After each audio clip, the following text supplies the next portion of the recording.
Hey Kadets, welcome back to a special postseason edition of Kadet Sports TV. I'm Brody Andrew. And I'm Amaya Damrell. This week, we are wrapping up the fall sports season with our football, volleyball, soccer, and cross-country teams, and looking back on their successes and defeats, and much more. That's right, and to kick off this episode, we have our football team as they take on Vista Ridge Wolves. Let's see how they did. It was a crisp night out on October 25th as our Kadets take on Vista Ridge. Wolves QB Zayden Stevens starts with a clean throw to Jamar Ford, and that's good enough to pick up a first down. The chilly weather didn't chase off the Kadet faithful, and we're feeling the love tonight. Stevens back in action with another beautiful throw to Josiah Wilkins for a Vista Ridge touchdown. Stevens has been solid for Vista this season and chalked up a QB rating of almost 85 this year. The Wolves are practically howling at the moon tonight, but things are starting to look up for Kadets as Benjamin Fernagel pushes through the defensive line for a Kadet touchdown. Benjamin has an impressive record of 9 total touchdowns this season for his first season ever. Wrapping things up, the Wolves keep it on the ground and takes it 3 Kadets to bring down Nyshawn Hall. That's good enough for a first down. The Wolfpack waltzes away with the win 21-7. The Kadets regular season comes to a close on Halloween night as they battle the Rampart Rams. Was it going to be all trick and no treat for these Kadets? Noah Edwards, a junior at Air Academy with 9 total tackles this season, demolishes Rampart player Brody Weeden. Even though it was Halloween night, these students showed up to support the Kadets finishing their regular season. Jackson Schmatica adds 450 rushing yards this season, but shortly gets brought down by James Royer. Royer has 40 tackles this season. The Rams weren't going to let the Kadets end their season on a high note easily. Jake Ballard has a 35 yard per catch average this season, and this play shows how he got there. Rams quarterback Carter Dietz gets sacked in the backfield by an astounding flight of Kadets. With playoff berth possibly in the balance, the Kadets really wanted to win this, but the Kadets couldn't quite pull off a victory, with the Rams putting a nail in the Kadets' regular season coffin with a win 38-14. What a disappointing way to end the season, but don't lose faith yet. Our boys football team miraculously clinched playoffs and ready to show what they're made of.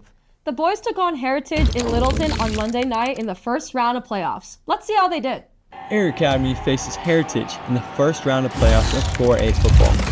Many of Air Academy's star players were out, and the Kadets are looking to push through this body blow.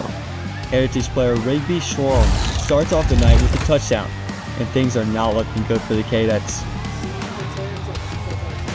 Heritage continues to dominate and caps off the run, putting this through the uprights, bringing them into a lead of 7 points. The Heritage marching band is sure filling the excitement, if only there were more people. Who let this rabbit on the field? Heritage's Mo Thanel adds to the suffering. It finds the pain. Unfortunately, the game ended with a devastating end to the Kadet season in a crushing loss of 62-0.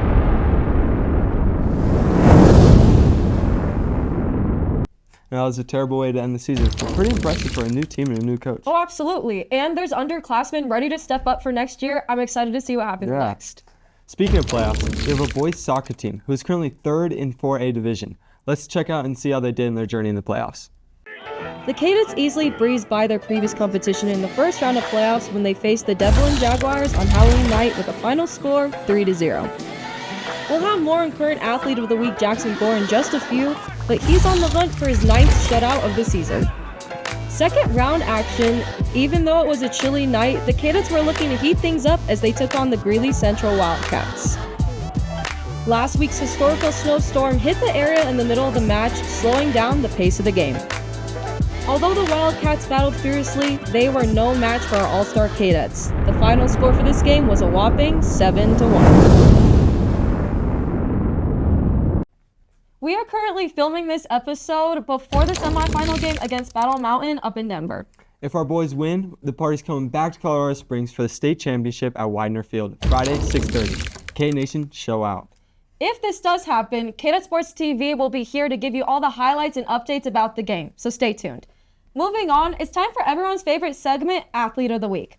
Athlete of the Week is a part of our show where we highlight an athlete who is an exceptional player, competitor, and teammate. We have Kadet Sports TV's very own Peter McConnell to tell us more. What's up, Pete? Thanks, Amaya. Jackson Gore, a junior at Air Academy, is the starting goaltender for the boys soccer team. He has cemented himself as one of the top keepers in Colorado with his stellar play at net. Jackson has recorded a .5 goals allowed average, and that is 4 times better than the national average.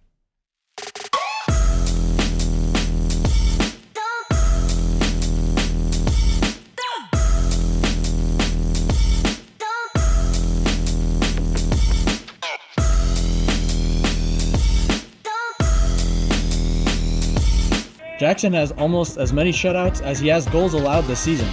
With 3 clean sheets and only 8 goals conceded, the Kadets have a safety net behind an already loaded backline. Jackson was not always a soccer star. In fact, he bursted into the scene and secured the starting job as a sophomore. Jackson was more known for his talents on the diamond and in the paint. Jackson credits being a multi-sport athlete to part of his rapid development on the pitch. A lot of what you have to get taught as a goalkeeper is catching the ball, being able to not just bat it away, but be able to maintain control and take away those rebound opportunities. And the fact that I could have taken baseball and basketball for that, and just having that innate ability to catch already, left it so all we have to work on is diving and positioning and all one-on-one type of stuff. While playing other sports might have played a role in his growth as a keeper, Coach Espin expresses how there are no shortcuts for development at the goaltending position. There's no shortcuts in anything, honestly. So the hard work has been good. You know, he is very open to new ideas. He's got a teachable spirit, which is part of our core covenants here.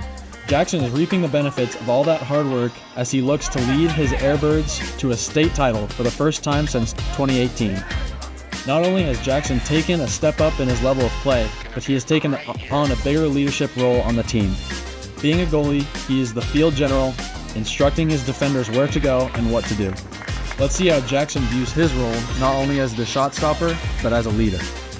When it comes to shot stopping, that's a big deal because you're the last guy like in front of the goal, so that's a big deal. But for a majority of the game, you're not going to be doing a whole lot, like physically. Like most of the time, you're just going to be standing there. So communication is a huge piece. Leadership is the building block of any and every great team, but team chemistry is the concrete that holds the team together once faced with adversity. As a leader on the team, Jackson takes pride in helping to create cohesion amongst his teammates, more specifically, his defenders. Practice. I mean, it's a huge thing. Being able to practice with them every day and tell them where to go and ask them questions and feedback of what do you think when this happens? What should I tell you what to do? Because I've only played a high level of soccer for 4 or 5 years versus these guys who have played on club teams since they were like 6 and 7. With all the success that him and his team are having, they have gained quite the target on their backs. Surprisingly, the boys seem unfazed by the focus being on them. I definitely think there is a little bit of pressure, but we've also been feeling that pressure all year. And the key is not letting it affect us as much as it had before, because we went into a lot of games, especially during our league season, without the confidence of being number one and not playing like we were the number one team, kind of fearing losing that more than trying to defend it. The Kadet Stars' studded roster is not the only reason for all their success, although it certainly helps. This dominant season can be credited to the culture that Coach Espin has been curating over his 22-year reign as head coach. The message to his team as they head deeper into the playoffs is clear and powerful. One of our mantras is dib, dib, dib, which is, you know, every day you do your best, do your best, do your best. And I think if you focus on that and you do that every day, whether it's practice or games, then that's really all we can ask from anyone. Everyone here at Kadet Sports TV is wishing Jackson and his teammates the best of luck as they look to make a run at the state title. Good luck, fellas. And if you have an athlete in mind for Athlete of the Week, go to your Class of page in Schoology and submit your nomination. Brody, back to you. Thanks, Pete. For the 3rd time in a row, our cross-country team is on the road to state. And this year, we have a one-of-a-kind chance to get the iconic three-peat. Let's see how they're doing with the pressure. Another year of state for the girls' cross-country team. After winning state twice in a row, our girls are looking for the three-peat. This year's state was held again in the Norris Penrose Event Center. The Cadets battled hard, but placed second overall, with Tessa Walters placing second. Now watch Addison Ritzenheim set a course record of 16:54. She beat the previous record set in 2022 by Valor's Brooke Wilson at 16:59. This not only beat the record in her division, but shattered the record of any female in any other division. in this course was a whopping 3.1 miles. The Kadet runners Tessa Walters, Mariah Hook, Jordan Banta, Madeline Poole, and Lauren Myers all put in the hard work and performed admirably this season. Next up for the team is the regional competition, which will update you along the way. The clock is ticking down on the 2024 season for our Lady Cadets volleyball team. Let's check in with them as they take on our rivals Cheyenne Mountain for senior night. Let's see how our seniors' last home game as a Kadet went down. Air Academy Lady Cadets volleyball team were looking to break their 3-game losing streak against our rivals Cheyenne Mountain. Shelby Lyons had an amazing ace, adding to her 12 aces of the season. Kennedy Clement starts this one off for Cheyenne, and it's returned by the Cadets. Ariella Metzel with the amazing dive, and Cheyenne's looking to rally this one back. They set up for the spike, but it is denied by Jordan Pope, and she gets the point for the Cadets. That's my part. Ariella Metzel catches some heat with this serve, and Cadets Audrey Chris spikes the ball for a Cadet point. Coach Huseman and the girls tie the knot on Coach's first season as the Cadets finish at 9-14 in overall play and 0-10 in league play as the powerhouse Cheyenne Mountain wins 3-0. Our girls made it to regionals where they faced Cheyenne Mountain once again, and this time it was a much closer game. Congrats on a great season, girls, and I'm excited to see how this program continues to grow under Coach Huseman. That's a wrap for our abbreviated week of Kadet Sports TV. It's hard to believe it's our last show of the semester. The crew is shifting gears, and we'll be hitting the ground running next semester with the return of Kadet Sports Live. Stay locked into our YouTube channel for live stream games of the week with student commentaries, live interviews with players and coaches, and so much more. We've looked back on all of our live stuff last year, and we're ready for this semester. We actually went up to the Air Force Academy to watch the girls and boys basketball, and we learned a lot of cool information that we're going to take with us into this next season. So stay tuned. Be sure to follow us on Instagram, and don't forget to hit that like and subscribe button to stay updated. And as always, Skodets!